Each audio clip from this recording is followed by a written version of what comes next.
Ask you a question right out of the gate. Can I ask you a question right out of the gate? Yeah, what do you got? What do you got for me?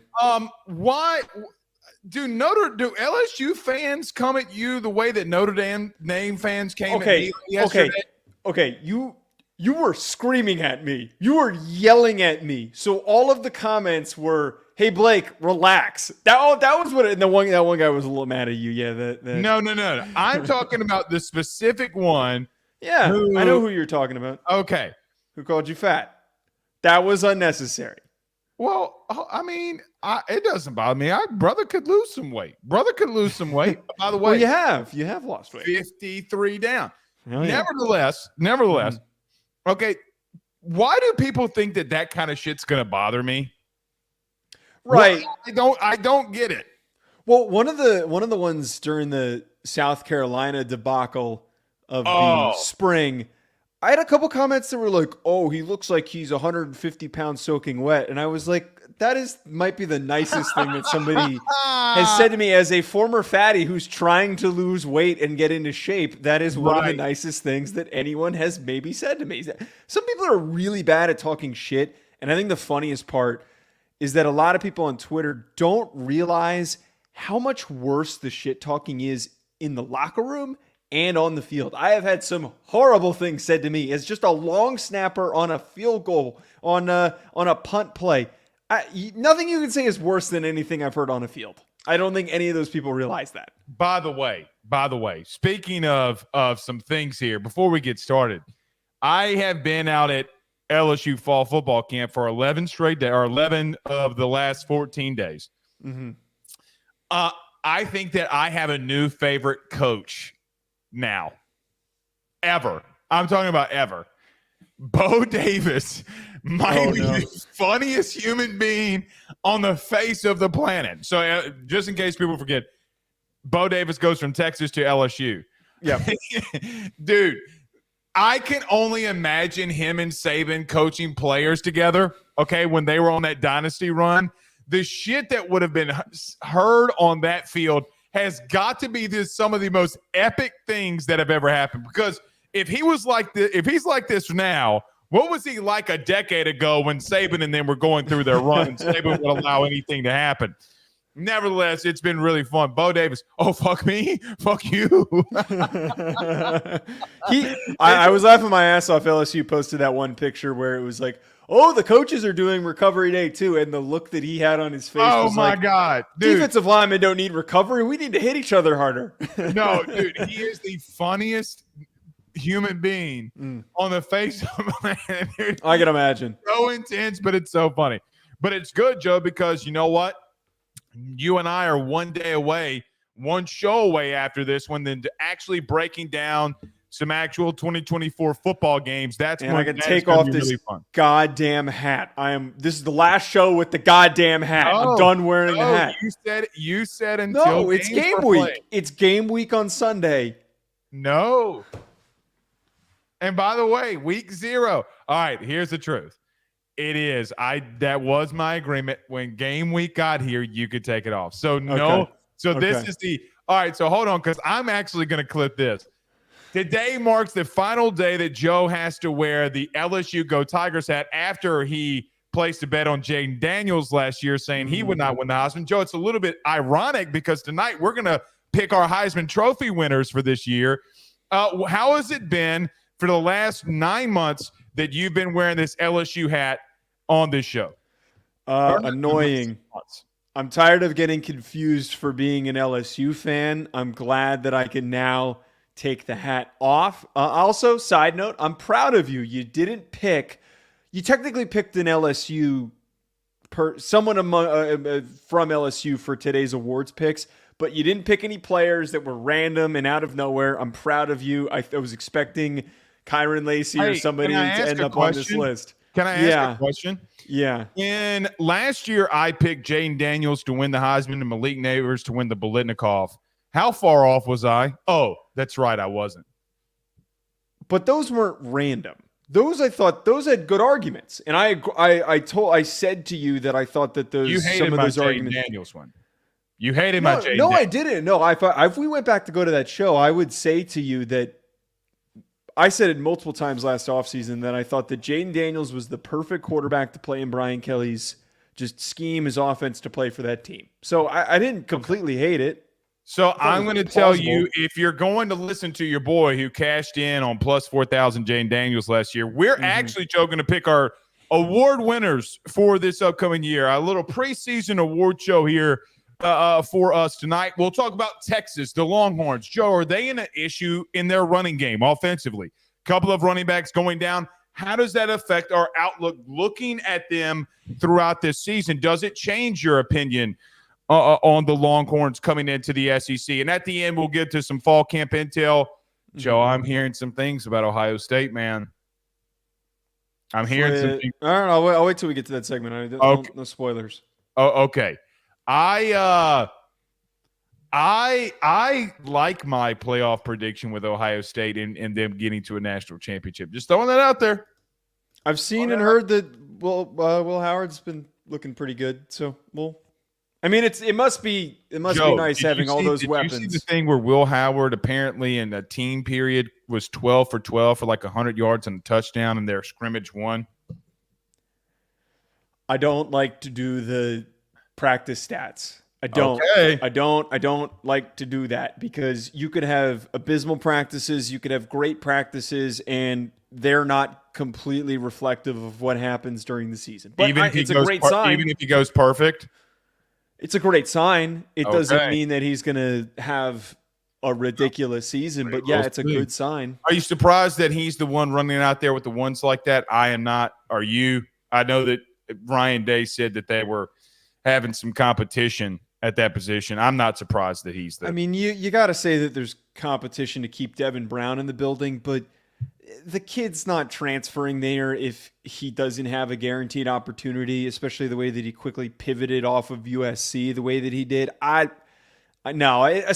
Him especially having, as many people don't want to admit it, he lost his job at Kansas State. They wanted to move on to Avery Johnson. As how that situation unfolded. Might backfire on Kansas State. We'll see. All right.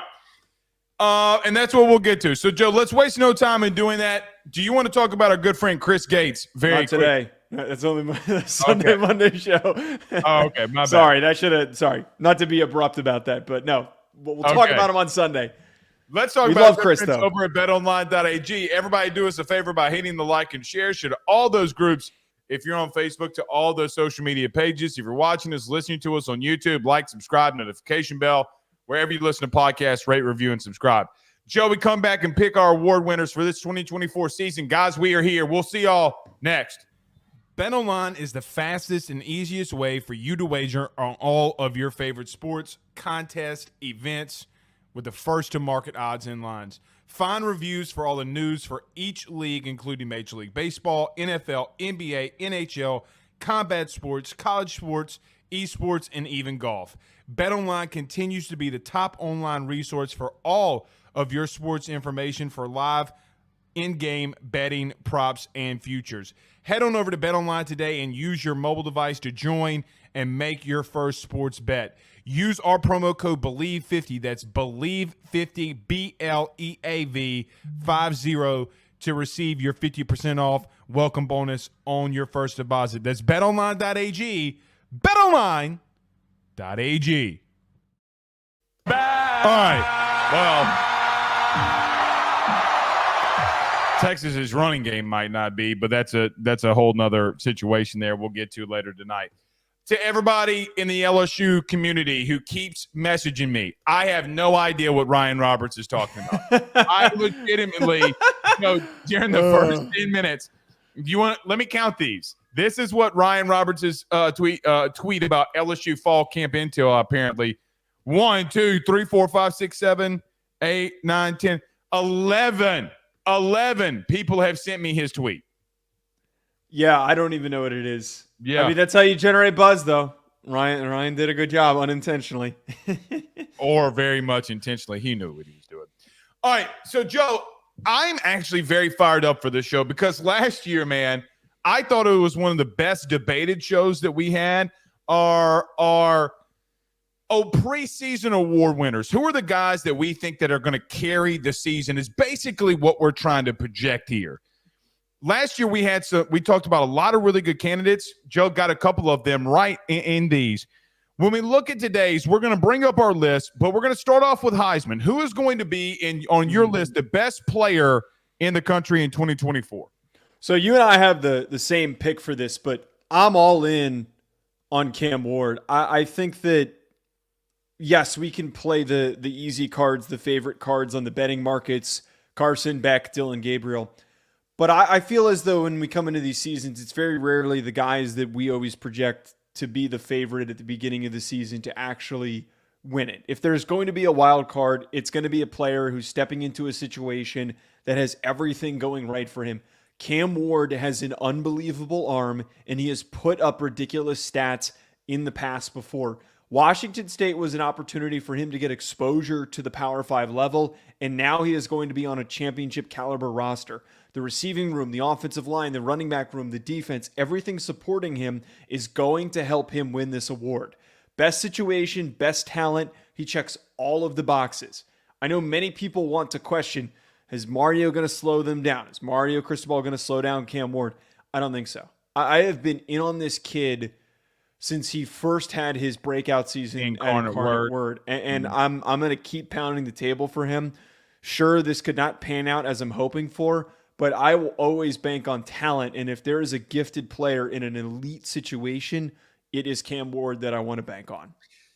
All right, I'm going to take it a different step. I actually agree with a lot of things that you said there because if you looked in who my Heisman Trophy winner is, it's also Cam Ward.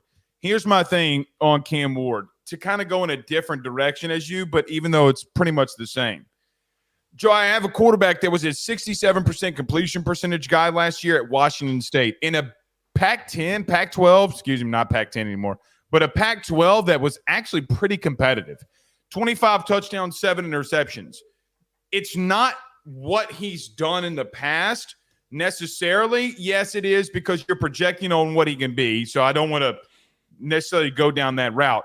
But I think it's more of everything that's around him, right? When we see these transfer quarterbacks go to different places, Caleb Williams, Jaden Daniels, the last two Heisman Trophy winners as an example, what have they all both had? Pretty much elite talent around them too, like Jordan Addison or Malik Neighbors, whatever it was. Now you have Cam Ward coming into a system, coming into a place as a transfer. Joe, I think he's got one of the best wide receiver rooms in the country. I think the most slept on wide receiver room in the country, that being with the Miami Hurricanes. But your best running back is there too, not mine, but a little spoiler alert, Damian Martinez is also there with that really physical and good offensive line. Joe, I think it's just everything that's around him with the talent that we've already seen with him. I will remind people, if they get to a bowl game last year, Joe, he's going to be a 4,000-yard quarterback. 4,000 yards throwing the football. I will remind people who are just watching this segment or haven't watched our shows, their offensive coordinator was in the system at Southeastern when I was playing there. So, again, I know the principles of the air raid that they want to do with Cam Ward. That's why I think it sold him in on that. Bottom line is, I'm with you. I'm kind of all in on Miami at the current moment because of the talent. A lot of people are going to question Cristobal. You know what they're not doing, though, Joe? They're not questioning the talent necessarily around Cam Ward and that Cristobal was able to do. So Cam Ward's going to be my Heisman Trophy winner as well. I think one of the things, and this is going to sound almost random to talk about with why a guy is going to win the Heisman Trophy, but it's the support system why I'm so optimistic. And I've brought this up multiple times that having Damian Martinez to play off of, I think, is going to help him even more. A lot of these quarterbacks that are in the conversation, Carson Beck, Dillon Gabriel, Riley Leonard's been brought up as a sleeper for some people. Jackson Dart is somebody that I lean on as well. Jalen Milroe. All these guys are gifted players, but I don't see anyone that has as dominant of a running back to turn to and hand the ball off to like Cam Ward does. And what that means is of the elite guys, you mean? Yes. Yeah, of the guys just in the Heisman conversation is okay. Is let me push back on. I'm going to push back on that on one thing. You ready? I don't think you could say that with Carson Beck, Travis Etienne, and that Georgia offensive line. Trevor Etienne, you mean? Trevor Etienne. No, it's Trevor. No, you're right. It's Trevor. I get the Etienne's mixed up. Yeah, I do too. I don't know, man. I think that Martinez is in a separate category of type of running back. He is in that elite category. Joe, guy. I'm not. Well, let me say this. I'm not going to disagree with you on that. Damian Martinez isn't in a different level than other human beings. I'm not going to disagree there. Don't forget who ATN is. And here's another thing. That Georgia offensive line in the interior, Joe, they're bringing back over 75 starts. So if we're going to be honest, I know what I'm getting with Georgia's offensive line. To some extent, I don't know with Miami's. I had young guys that were very talented that we think and are projecting that are going to be very good, not that have shown to be very good. Again, just to be very nitpicky to you, I don't think Cam Ward is the only person on this list that has that. I would make the argument that Carson Beck does as well. Martinez is better than Etienne. I stand by my point. But what the point I was trying to make, though, is that a lot of teams are going to be aggressive in trying to slow down Martinez. He is that type of a back that is going to require extra attention to slow down. You're going to have to load up the box on early downs if you want to try and slow him down. It's what happened. Open it up. It's what happened at Oregon State, and that is going to open things up for Cam Ward. I look at this perfect marriage of situation where Cam Ward at Washington State had to do mostly everything offensively, and he struggled at times. He wasn't as productive as he was at Incarnate Word because he had to do everything. Sometimes he faltered. And then I look at Damian Martinez, who had to do everything, had a really good offensive line, but had to do everything at Oregon State in order for them to move the ball forward. And they were constantly loading the box, trying to slow him down, and he still managed to produce. So two guys that had to carry their teams now have a support system where they can just be free and be football players instead of having to be Hercules and do everything. So I'm putting that into my thought process of why I'm so high on Cam Ward this year to win the Heisman. Well, and to add to that point, because since we're already here talking about Damian Martinez, we both have him winning the O'Brien Award, but it's Damian Martinez that you have winning your Walker Camp Award. The Doak Walker. Walker. Why did I say Walker Camp? Yeah, Doak Walker. There's so many damn award names. It's hard to keep up with them. But that all goes in line, though, with what I was just talking about with Damian Martinez. He is going to a team last year that ran the ball really well with a couple of guys that they were rotating in by committee approach. He is 240 pounds at 5'11" of just pure muscle. He is freaking impossible to tackle. And as I said, Oregon State teams were doing whatever they could to slow him down. And now he gets to be much more free in an offense that's going to be creative in scheming him touches. Martinez is an unbelievably gifted player. He's going to be a early draft pick in the upcoming draft, not like a first rounder, but one of the first running backs taken this upcoming year. I think that he is a no-brainer for somebody who's going to put up some insane stats considering what he was doing at Oregon State. I don't like picking like a quarterback and a running back because that when you do that, like you're gonna have it. Joe, we're talking about them being borderline generational if this happens.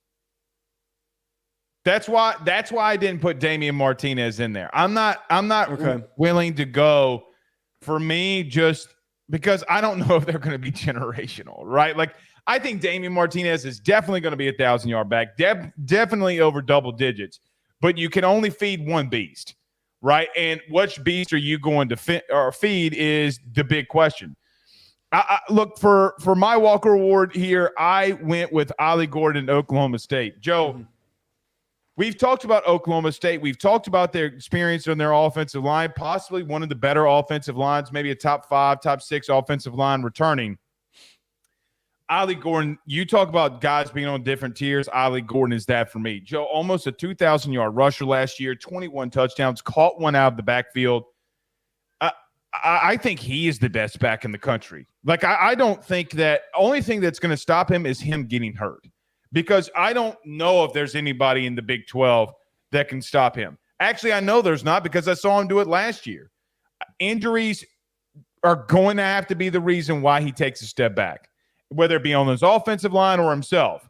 I don't like going into a season saying, hey, I'm just going to project this guy to get injured. He is the best back in the country to me. So that's why I went ahead and went with Ollie Gordon. Your thoughts on Ollie? The only reason why, and look, I love Ollie Gordon. He was my top running back prospect when I was doing summer scouting for the 2025 draft, because I just think he's so rare. My only reason why I had pause and why I chose not to pick him is I just think it's so hard for a player to go back-to-back in a position award. And I think that this is something that happens in the NFL all the time. It happens a lot less in college football, because a lot of times when guys have really productive seasons, they move on to the NFL. They're on to the next thing. But when guys are as dominant and as unstoppable as Ollie Gordon, a lot of teams are going to be prepared and aggressive in trying to slow him down and stop him. I don't think his production goes down the drain, but could his numbers be 200 yards less and a couple touchdowns less? He had insane numbers last year. I think for him to replicate what he did, 1,700 yards, man. It would take a lot for him to do that again and for him to win the award. I have a little bit of pause, but yeah. I don't hate the pick because it could totally happen. Well, here's a little bit of a reason why I also picked him. You talked about him winning it last year, whatever. I get really mad when like Marvin Harrison Jr. gets a Heisman Trophy nod, just off of like legacy. If Ollie Gordon's the best running back, I hate these voters when they say, well, we got to pick somebody else here. No, if he's the best back, yeah. pick him. That's a pet peeve of mine in this sport. Let's move over to wide receiver, Joe. Both of us pick Luther Burden III to win the Biletnikoff next season. Your thoughts on Burden? Yeah, it almost feels too easy. Like I was thinking about this and I was trying to come up with like a completely different guy. I'm like, let's get creative with this. Let's come up with somebody. But why wouldn't we go with the player that was the most productive in the best conference last year? Why wouldn't we go with the guy that was unguardable? And I look at a situation, we're talking about players that are required to have big seasons for their teams to win. If Missouri is going to sniff the playoff, and if they're going to be productive on offense, it's going to be because Brady Cook is giving him the rock, and he's doing so much after the catch because he is that dynamic of an athlete and that explosive of a playmaker. It feels so easy, man. This is a no-brainer. We've seen the kid burst onto the scene as a true freshman and dominate as a sophomore. Now's the opportunity. I don't know who necessarily else we could totally put, like maybe Emeka Ibuka from Ohio State is the next guy that I would have come up with, but this feels like low-hanging fruit that you kind of have to pick it. Who's the next Malik Neighbors? Because there's always somebody that comes out of nowhere. Joe, who's the next Devonta Smith? Who's the next Jalen Waddle? Right? Like, I'm just naming guys in the last couple of seasons. Actually, I'll throw one out there that you're going to hate. I think if there is somebody who has a ridiculous season, Isaiah Bond. Oh, okay. All right, fair. I don't mind that one. Who did you think I was going to say? I thought you were going to say the dude, Chris Marshall. Mitchell from Notre Dame. Chris Mitchell. No. Notre Dame. No, I could see Isaiah Bond. Interesting you bring up Isaiah Bond if he could be that guy. Joe, he won them the SEC championship game. He did. I mean, absolutely did. Bro, the catches that he had down the stretch, not only that, fourth and 13 or 4th and 31 doesn't happen without Isaiah Bond. This dude has made very clutch plays. What does he do with Steve Sarkisian? That's a really good point, but look at you growing like a man. All right. Well, the only reason I really said this is because I watched his film last night. I really liked it. Bro, that Georgia game, you cannot convince me that the elite plays that he's making down the stretch in the SEC championship game don't win it for him. The only thing, it's kind of weird because his production wasn't very consistent. You know, like there were a couple neither of was games. Jalen Milrose either. It's crazy to think how much Tommy Rees really handicapped the production for all these guys that are going to be in completely new situations. Like Jalen Milroe could be a Heisman Trophy winner and be one of the best players in the country because he's got Kalen DeBoer now. And Isaiah Bond could be one of the best receivers in the country and go over 1,000 yards because he doesn't have Tommy Rees scheming him the ball. I will say this, though. If you go and watch Bond's film, he is open a lot, and they did not do a good job of scheming him. Any other thoughts, though, on Burden, though? I kind of distracted us here. Yeah, Luther Burden for me. Joe, why do I keep coming back and looking at Missouri's schedule and be like, man, Luther can go off there. Luther can go off there. Luther can go off there. Do I think he's the best receiver in the game? Yes, actually, I do. However, I think it's a part of the schedule and the guys that he has. Look, Brady Cook could be a very serviceable college quarterback. Mm-hmm. We've seen him be serviceable, especially in these not Georgia games, pretty much, or not against Alabama or anybody like that, which they do play Bama this year. But I just think he's the best wide receiver. I think he had a very quiet 86 catches last year. What do I mean by that? Because they went 10-2, but everything was so wrapped around that Missouri was winning 10 games that the production that Luther Burden had got unshadowed by national media, right? Like it just got overshadowed that well, we knew he was good. God damn, we didn't know he caught 86 passes for 1,200 yards and 9 touchdowns. Good. That's how I feel about it. I just think he's the best receiver in the game, man, right now.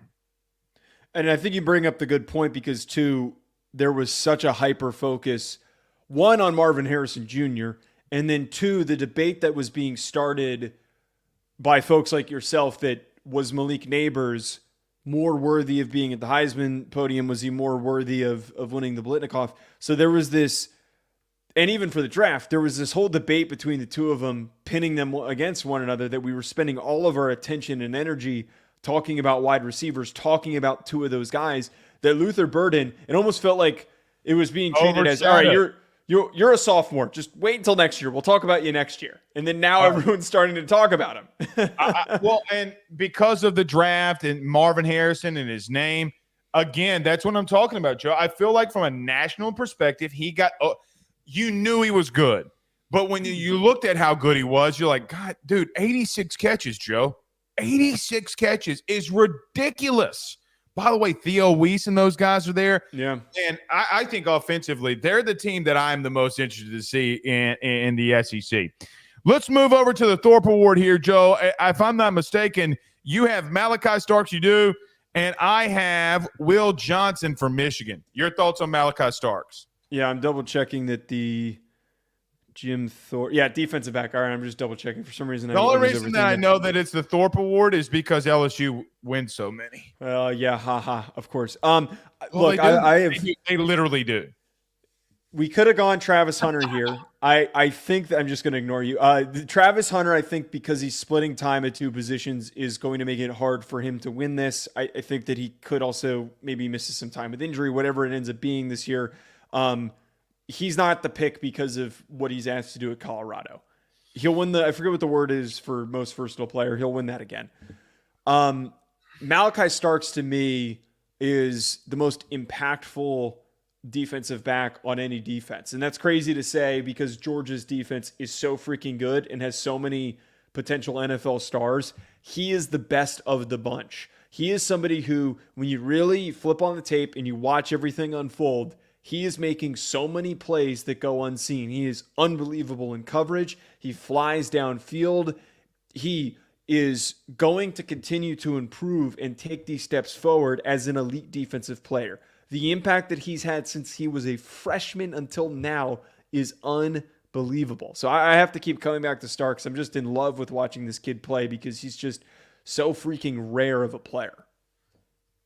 It's hard for safety sometimes to win that award. Yeah. That's why I didn't pick my guy. Can I tell you the guy? Excuse me. I'm going to actually make you guess. Who did you really think that I wanted to put this award for? Xavier Watts. No. Who won it last year? No, I wanted to put Caleb Downs was who I wanted to put. Oh, that would have been a good pick. The reason I wanted to put him is because I do think he's the best defensive player in the country. But I wanted to put him. However, as someone who's a fan of a team that wins this award very often, I know what happens. It's always by previous year reputation. And that's 9 times out of 10, unless you have a Tyrann Mathieu type of year, you're not going to win the Thorpe Award. But it's not like that I'm picking a player here that's not really good. Will Johnson, 7 interceptions, Joe, the last 2 seasons, arguably the best cover corner in the country. Okay, if you want to get down to brass tacks here, look, Will Johnson, if you make a mistake, is going to take one. And he might take one for 6. Joe, remember last year when we talked about the Maryland game in Michigan, like the Tagovailoa kid actually went to the opposite side of Will Johnson and was really kind of just pushing the ball downfield on Michigan. Was that an issue? Well, it's because they were going away from Will Johnson. And the one time that they went in his general direction, Joe, he made him pay. And he made him pay very big. I just think he's the best. Joe, when I look at this kid, I look at him and say to myself, oh, he's the next guy, this next round of corners that we look at and say, hey, man, he's going to be in the NFL for a long time. Like, he's going to be a dude. That's how I look at him. He is one of the best cover corners that I think I've seen the last couple of years. By the way, if you don't have your head on a swivel, dude will literally put his head in there and knock you out. Like, I forget the play against Washington last year. When he like decleated a dude. So it was like a swing pass out left, and he just absolutely obliterated a guy. I'm like, all right, that dude's nasty, bro. That dude can play. He's a player. That's why you're not going to get any arguments from me on that. I mean, I think it's one or the other in this situation. I think what makes him so unique is that he's 6'2". He moves like he's 5'9", and then he's got the instincts of a safety. I mean, there are plays on film where he reads what's going to happen before the ball is released from a quarterback's hand. That was the pick that he had against Ohio State. He is an unreal, extremely gifted player. And you make the very obvious point here. Him and Starks both are going to have long careers in the NFL because not only are they athletic freaks, but they are freaking smart as hell. So if it's one or the other, this is one of the very few times I'll sit here and say neither one of us are really wrong here. There's no wrong answer between the two of them. And you know what? Arguably the most talented of all of them, we're not talking about Caleb Downs. Like, I mean, Joe, you're talking about a dude that had 100 tackles last year. I mean, the dude's a ball hawk. How does he get better at Ohio State? We will see. All right, Joe, we're going to move along here to our next one. I think it might be the Joe Moore Award. Very quickly on the Offensive Line Award, the Joe Moore Award here. What did I text you this morning? Before everybody starts labeling me that I am very biased, what did I do? You said pick either LSU or Georgia, and I picked Georgia, so I thought, let's give Blake LSU so that you don't piss off your fans. I got to give you one. All right. Well, you give me 2 because we're going to talk about Blake Baker here too. Yeah, that's a bad pick. It's not a bad pick. It's not a bad pick. Here we go. Look, I look at this offensive line room, and I'm going to be real with you. Okay, just because I have fandom is not going to change anything here for me. If at the end of the year Georgia is sitting up there and they're the best offensive line, they're the Joe Moore Award winners, not going to say anything. I'm going to make another argument. If it's Oklahoma State, I'm not going to say anything either because I think that they got dudes that can play. You're not going to like it, but I think they got some guys that can play. You lost me on Oklahoma State. Regardless. Joe, they're top 3-4 offensive line. They're going to have a back in Ollie Gordon that's going to make them look really good. Pick a couple of them. I don't know. Well, I'm going to leave that one alone. Regardless, I look at LSU as the best offensive line in the country in the current moment based off of what they have at tackle. Joe, here's an interesting stat. No team that's had an offensive line that has combined for over 100 starts together. Okay, over 100 starts together, or over 100 starts total in their career, meaning combined.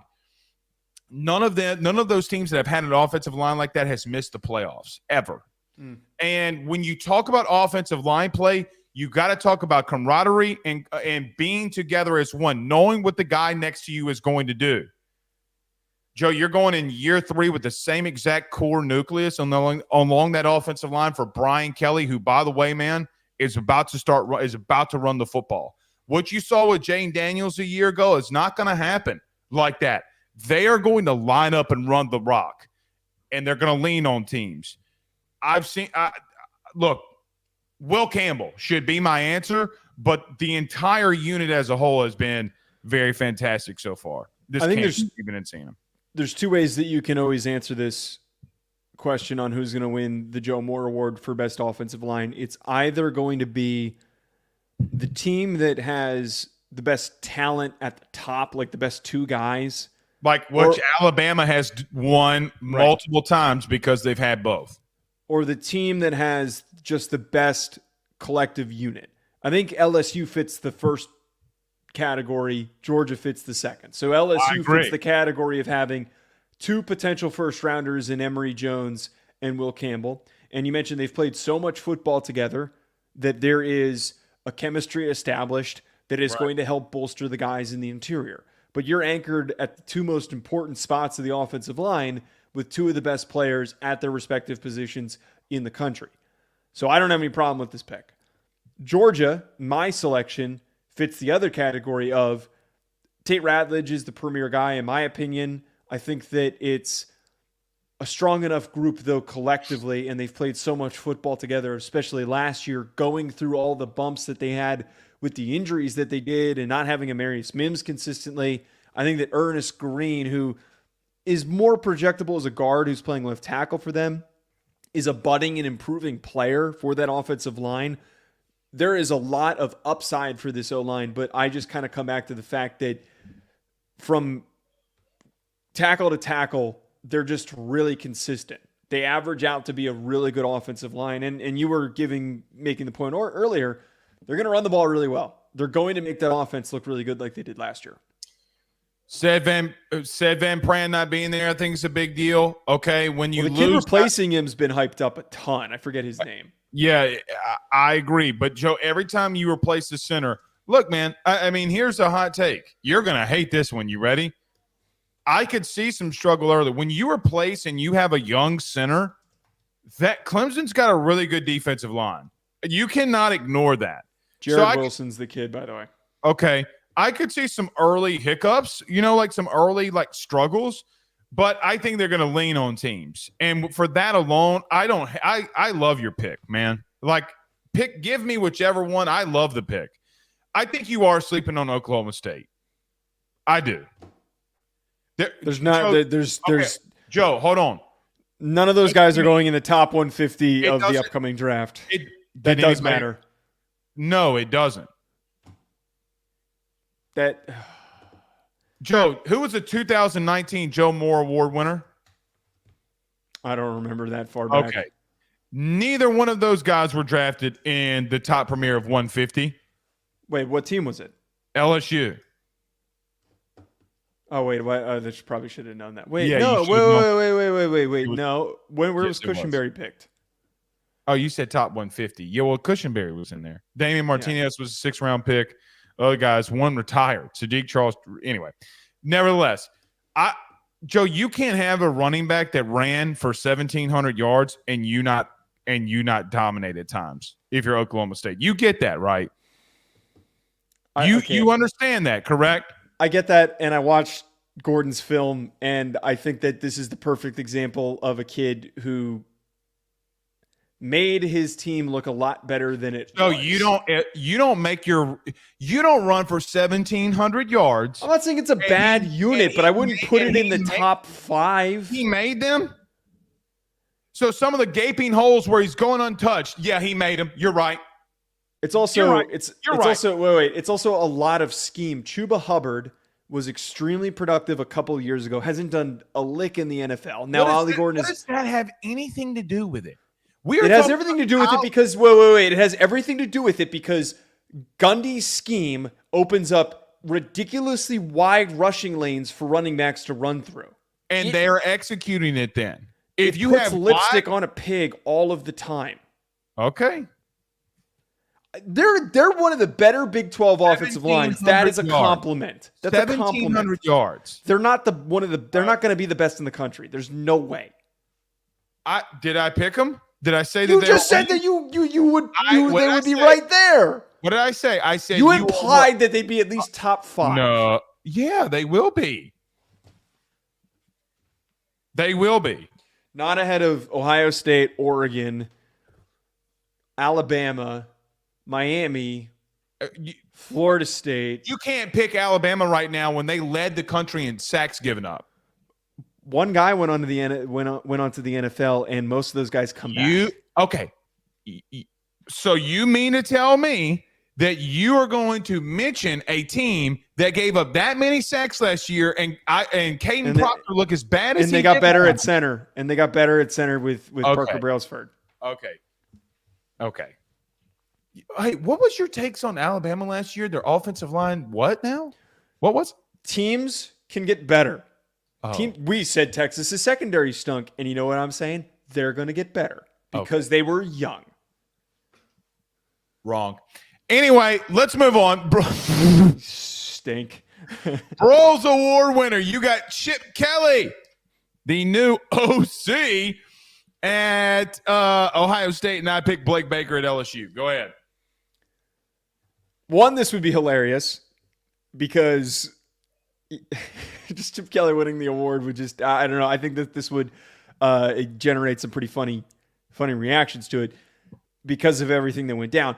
But to look at the canvas that Chip Kelly has to work with, he no longer has to deal with any of the other aspects of being a head coach. He can just go out there, draw up some ball. And you're talking about how Will Howard is being hyped up to look really good in training camp right now in team scrimmages. He's got the best running back duo. He's got one of the best offensive lines in the country. He's got one of the better receiving rooms in the country with one of the best receiving coaches leading that receiver group.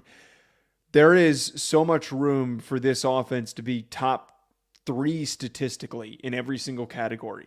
They're going to run the ball well. They're going to throw the ball all over the yard. And I think if Will Howard has a transcendent big year, he is going to be in the conversation. I'm against your pick. I'm going to let you explain it. I just think it takes a lot for a defensive guy in this situation in particular to win it. But go ahead and make your argument. Who won it last year? Wasn't it Denbrock? Phil Parker. Was it Phil? Wait, it wasn't Denbrock? No. You're screwing with me. What? No, I'm not. Why am I forgetting this? Oh, Mike Denbrock got hosed. Yeah, Mike Denbrock got hosed. He didn't win it. It was Phil Parker. So I need to get my head checked. Yeah, you do need your head checked. Here's the reason. Because everybody was saying, all right, that it has nothing to do with LSU. Because that unit was talked about costing them a national championship last year, because they're going to be in the mid-50s, he's going to be more in the conversation. And I'm going to tell you something. He's going to get head coaching buzz. He's going to get Manny Diaz. He's going to get Pete Golding. Because when I do think that they're going to get there, I think that it was coaching, not personnel. Harold Perkins has been going off. Look, there, I said it. I'm tired of holding that in. And since it's not an LSU show and it's national, I'll say it here. He's going off in camp, in the inside, on the outside. He's going stupid. For that reason alone, when you talk about teams that are national title contenders, but their defense stunk, Joe, if he goes from 115 in total defense to top 50 and raises them 100, he's going to get consideration. You might be right. He probably won't win it. But if you move up that much, you get Pete Golding. That's the part that I'm trying to bring up here. Can I tell you the other one that I wanted to put in here, but I thought it would be too much bias? Shannon Dawson, the OC at Miami. Can I tell you why? Oh, that one I like. I think that's a good pick. Because Shannon Dawson, Joe, anytime that you have a Heisman Trophy winner, you'll look like Mike Denbrock last year, right? Mike was up there, could certainly have gotten in and won it. But if you have a Heisman Trophy winning quarterback and you have Shannon Dawson, who's your quarterback passing game coordinator guy, wants to be with quarterbacks, Joey's going to win it. So if you have an explosive offensive mind, okay, like Shannon, and you have a Heisman Trophy winner, that's who's probably going to win it. I like the Dawson pick. You bring up a really good point there. My only thing with Blake Baker one. Look, the only thing with Blake Baker, and I've said this, I think that LSU's defense improves dramatically. I think that Baker is going to shine as one of the better defensive coordinators in the country with a situation that sets him up to succeed. But to win this award, they would need to be at least top 25 statistically in most defensive categories, in my opinion. And second of all, some of it is personnel.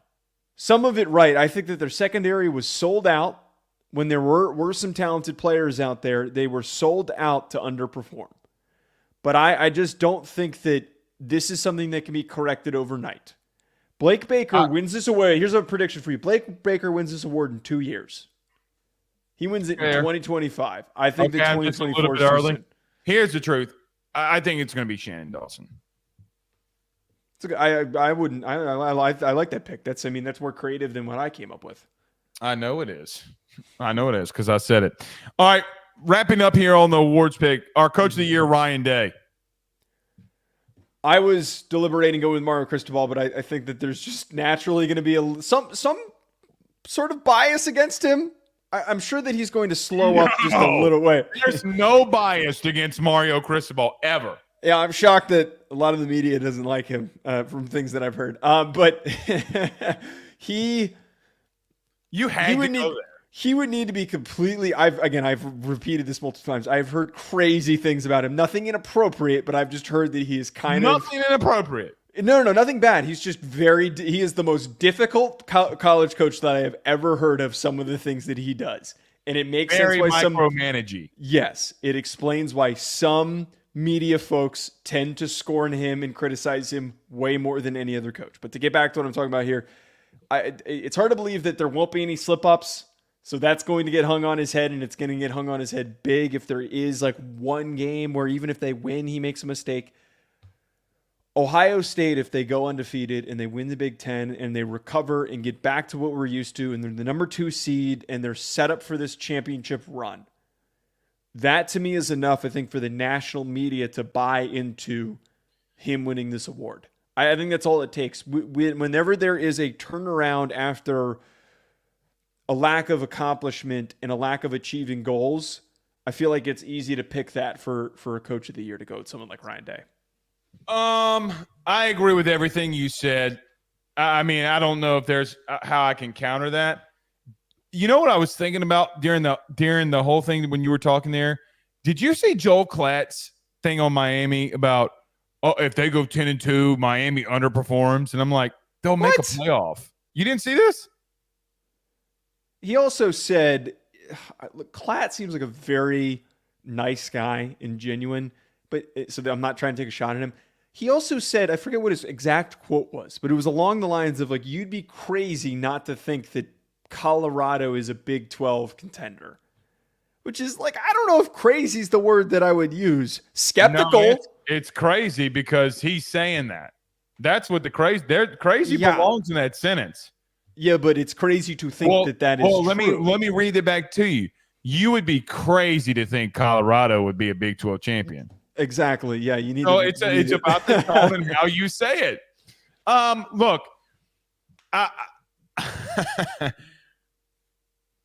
I'm not as down on Mario as some in the media. I think grace is given where grace is deserved sometimes. Mm-hmm. I think Mario is going to get some things corrected. Look, we're very big on Miami here tonight. Very big on Miami. We could be wrong, but we were very big on Miami. Last thing here for me on Ryan Day. Joe, pet peeve. I hate when you have a coach doing what Ryan Day has done and people saying he sucks. I have a very, very hard time when they do that.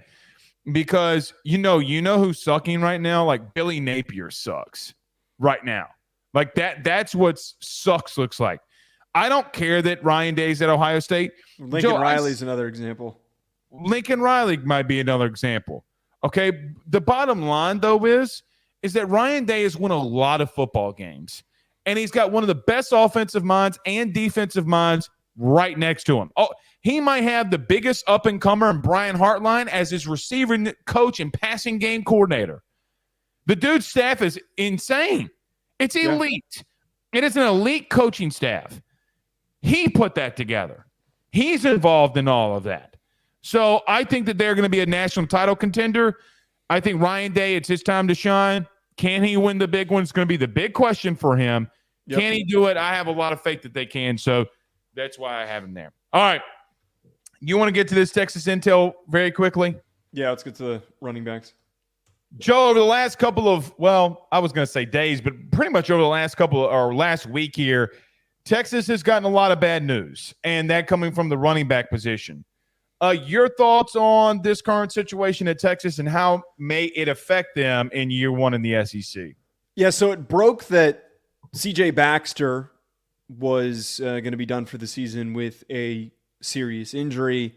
I pointed out that it was just disappointing, but I wasn't super worried at the time because they had a pretty deep running back room that they would find that next guy up. But it would have been exciting to see Baxter play, and he also would have been a huge boost to that running back room and just the offense in general. But then they lost Christian Clark, who is an incoming freshman. That, to me, is starting to now become serious. The run game, albeit not crucial for Texas's offense to work, was something that they leaned on at times last year. Jonathan Brooks had a great year, and when he went down with his injury, they were able to turn to other guys, and they were able to generate production. I mean, it's what beat Bama, Joe. It's how they beat Bama late in the game, right? They're down to, right now, 3 scholarship guys. They're turning to walk-ons, and they're probably going to have to move some kids that were linebackers and other positions just to fill the depth at that position. That's a problem. I'm not going to hit the panic button and say Texas is effed and their season's over. That would be overly reactionary, but this could really bite them in the ass. If one kid goes down with an injury, not even a season-ending injury, a 3-game, 2-game, 1-game pulled hamstring, you are cooked. 2 running backs. You can't step into a game with 2 running backs and a bunch of walk-ons unless you have some gem on your roster that nobody knows about. Yeah, this could end up hurting him. Did you do the scouting on College Football 25 and find a 3-star gem that's in there as a walk-on? You know what I'm talking about, Joe. Don't act like you don't. I know what here. Yeah, you tell me beforehand you've got 3 5-star running backs, which is I got all 3 5-star running backs. I will show you the pick. It's too many. No, it's not, because I went to Liberty's playbook. I've done a lot of other playbooks. I am running this spread option attack, and their passing game is sick. Nevertheless, to Texas, Joey, it is a problem. Can I be real with you? I would hit a panic button. What's the likelihood of a running back not getting hurt or nicked up throughout the year? It's very low. It's very low. And I'm not saying that they don't have talent in that room. I do think that they have talent in that room. I'm not saying that. The bottom line is, Joe, you better throw the football and get other guys involved. You know what you're also going to have to do? Quinn Ewers might be – we were talking about Heisman Trophy winners earlier. Because they might need to give some of the running backs a little bit of a blow and that your wide receiver room is so stacked, they might do like long handoffs by throwing a bubble screen, right? Like doing a couple of things that might add up stats for Quinn Ewers. Here's the bottom line, man. You better go in there and you better throw it. Here's another. You know what the first thing I thought about when I saw another running back go down? Quinn Ewers hasn't stayed upright the last 2 years either. Joe, can you imagine a young quarterback like Arch Manning having to go in there that also has a struggling running game? Like, I do think it's a concern. Their offensive line is going to be really good, though, Joe. Okay, and when you can push dudes, when you can get penetration and push, get to that second level effectively. Look, their zone blocking schemes, the RPOs they get off of it, Joe, it really helps him get to the second level easy, which is a 3, 4, 5-yard run every time anyway. I'm with you. I'm not hitting the panic button, but shit could get real at Texas very quickly. Well, you just made the really key point here is running back production is indicative on offensive line play, and that in Texas's offensive line is one of the better ones in the country. they have been the reason for this turnaround and this progression and this improvement for Texas. So if there's a team that has to get carries from a walk-on running back, a random dude, someone just pulling him from math class, giving him some carries, and turns him into not a star, but gets him 20, 30 yards in a game, it would be Texas. So that part of it. And also, I mean, I have known nothing about the Texas running back walk-on situation, but there's also potential here for a program like Texas to have quality enough of athletes that their walk-ons are more competitive than most other teams because of the recruiting hotbed and the location of where they are. You're going to have to throw the football. Long handoffs, screens, generate some other things in the run. Joe, do you get Quinn Ewers involved in the run more? Let me ask you this. Do you get Quinn Ewers involved in the run game more? No, I'm not risking that. I'm not risking him getting hurt. Man, Malik Murphy would be really nice now. Would he not? Yeah. I mean, that would have been huge if he was still there, but he's better off at Duke. Yeah. Stinks for them. Any fall camp stuff before we get out of here? No, nothing that I had. I want to throw this out there to you. There's a lot of buzz coming out of Ohio State. Joe, are you surprised that there's this much buzz coming out of camp for them? No, because of all the guys that they brought in. I mean, they're going to get propped up. And as we just talked about with Chip Kelly, I mean, if guys are going to look better than they're expected to look in practice of all places, it's going to be the Ohio State offense. You know what I wanted to do this morning to really piss you off? What? When you asked me officially who's my Heisman Trophy winner this morning, I almost sent you Will Howard. If you did that, I would have not showed up for the show. I would not have shown up for the show. You can't. All right, here's the thing. Joe, you can't ignore the Will Howard buzz.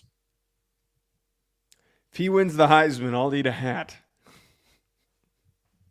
Joe, don't stop it. He's not winning the Heisman. Joe, stop. He's not winning the Heisman. Hey, this time around, as this is the official last show that you have to wear that hat. He's just put yourself on the line to do it a whole other offseason. The Heisman. Okay. I pray to God. Joe, pray with me.